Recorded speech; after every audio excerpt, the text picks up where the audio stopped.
ஓம் ஸ்ரீ சாய்ராம். பகவானின் பொற்பாத கமலங்களுக்கு என்னுடைய அனந்த கோட்டி நமஸ்காரத்தை சமர்ப்பிக்கிறேன். சுவாமி அவரோட டிஸ்கோர்ஸில் அடிக்கடி சொல்கிறது 5 மாதாக்களை பற்றி. தேக மாதா, தேச மாதா, வேத மாதா, கோமாதா, பூமாதா. இதில் தேக மாதான்றவங்க நமக்கு இந்த உடலுக்கு உயிர் கொடுக்குறவங்க.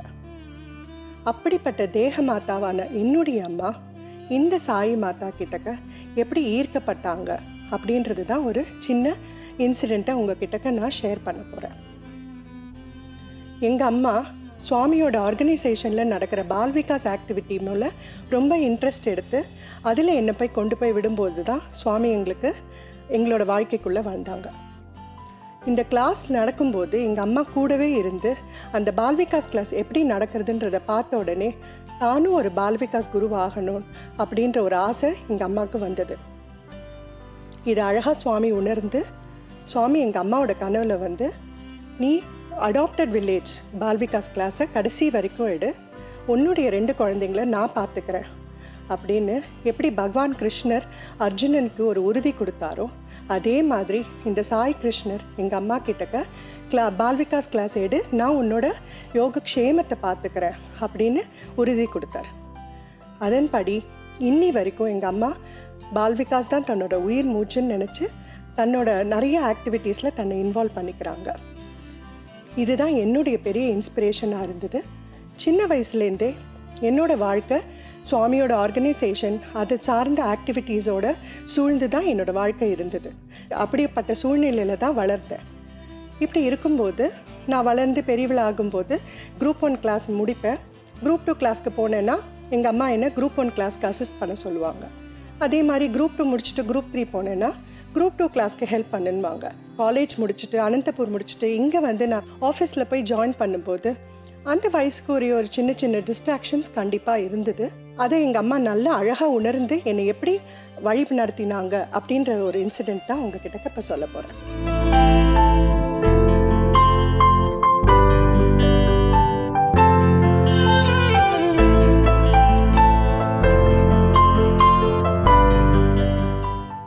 இந்த மாதிரி ஒரு வாட்டி நான் ஆஃபீஸ்க்கு போகும்போது ஒரு சண்டே தவிர்க்க முடியாத சூழ்நிலையில் நான் அங்கே போகணுன்ற மாதிரி இருந்தது. ஒரு சண்டே.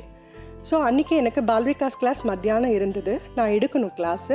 எங்கள் அம்மா ரொம்ப கூப்பிட்டு சொன்னாங்க, நீ கிளாஸ்க்கு கரெக்டாக டயத்துக்கு வருவேன்னா நீ ஆஃபீஸ்க்கு போகலாம், இல்லாட்டா நீ வர வேண்டான்னு சொல்லிவிடு, வர முடியாதுன்னு சொல்லிவிடு அப்படின்னாங்க.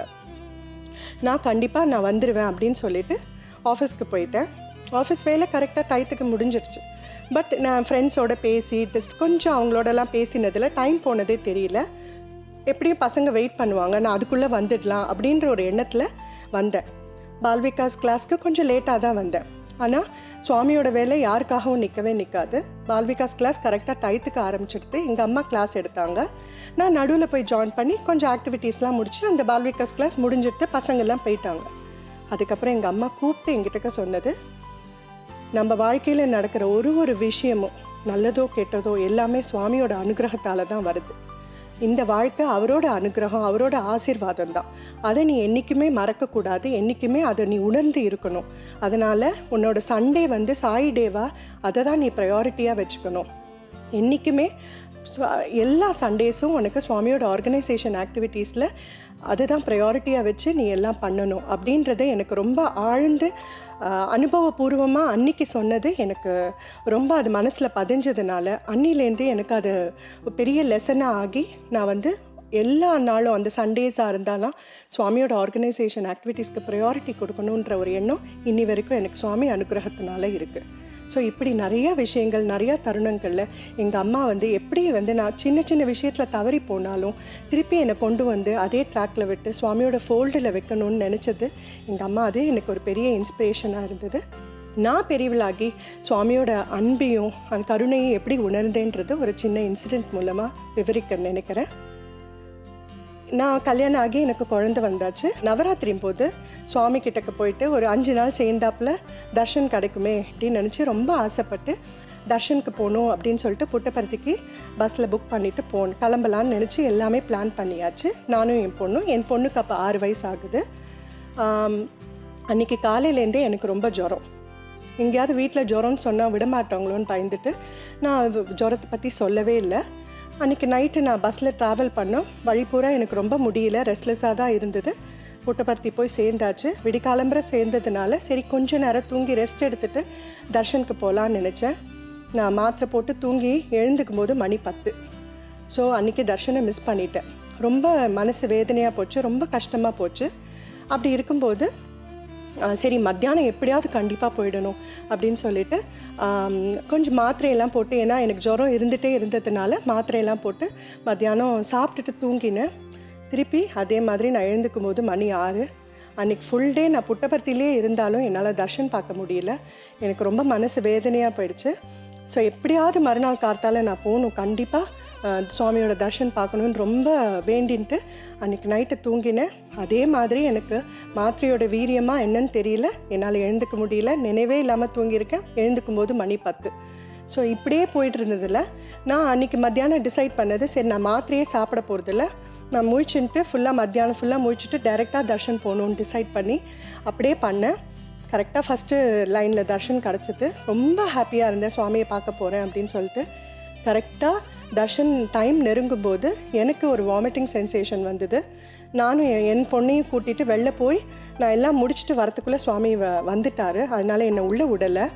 நான் வெளில நின்றுன்னு பார்க்கும்போது சுவாமி நான் உட்காண்ட இடத்துல தாண்டி போகிறாரு, ஆனால் நான் அங்கே இல்லை. அதுக்கப்புறம் உள்ளே வந்து உட்காந்துட்டேன். ஆனால் அதுக்கப்புறம் பஜனுக்கு நடுவிலே சுவாமி வந்து ஜென் சைடு வழியாக வெளில போயிட்டார், வேறு ஏதோ ஆர்கனைசேஷன் வேலையாக போயிட்டார். ஸோ அன்றைக்கும் என்னால் பார்க்கவே முடியல. ரொம்ப ஏமாத்தமாக இருந்தது. ஏமாத்தம் கலந்த சோகத்தில் எனக்கு என்ன பண்ணுறதுனே தெரியல. சுவாமி என்னை ஒதுக்குறாரு, சுவாமி என்னை இக்னோர் பண்ணுறாரு அப்படின்னு ரொம்ப கஷ்டப்பட்டேன். எங்கள் அம்மாவுக்கு ஃபோன் பண்ணி அழுதேன் ரொம்ப. அப்போயும் எங்கள் அம்மா சொன்னால், இது வந்து சுவாமியோட மறுப்பு கிடையாது, சுவாமியோட தாமதம் அவரோட மறுப்பே கிடையாது, எல்லாமே உன் நல்லத்துக்கு தான் நினச்சிக்கோ, உனக்கு லேட்டராக புரியும், அப்புறம் புரியும் உனக்கு இது எதனால் நடந்ததுன்னா. நான் அதை கேட்கக்கூடிய நிலைமையிலே இல்லை. ஸ்ட்ரெயிட்டாக போய் ட்ரெயினுக்கு பஸ்ஸுக்கு ரிட்டர்ன் டிக்கெட் புக் பண்ணிட்டு அன்றைக்கி நைட்டே நான் கிளம்பிட்டேன், நானும் என் பொண்ணும்.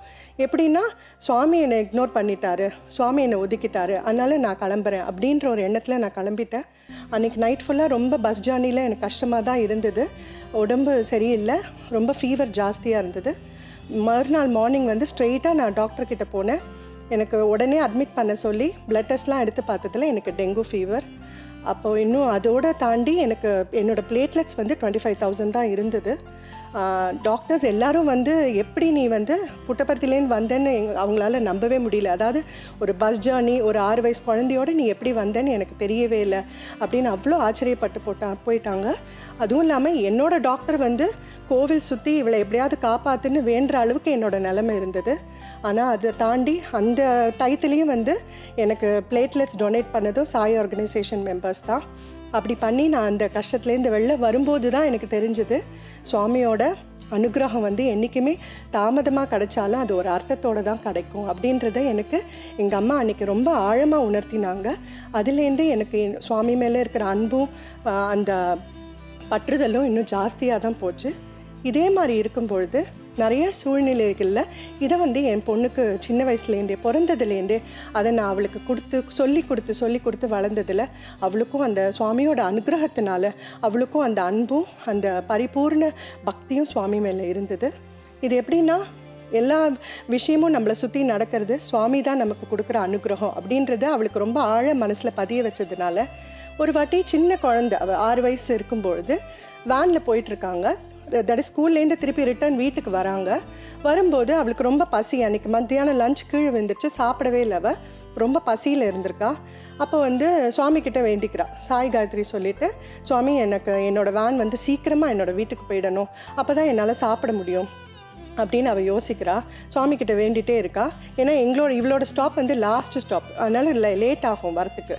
அப்படி இருக்கும்பொழுது என்ன ஆச்சோ அன்றைக்கின்னு தெரில, வேன் டிரைவர் வந்து ஃபஸ்ட்டு இவளை வந்து விட்டுட்டு அதுக்கப்புறம் தான் மற்ற பசங்களெல்லாம் விட்டாங்க.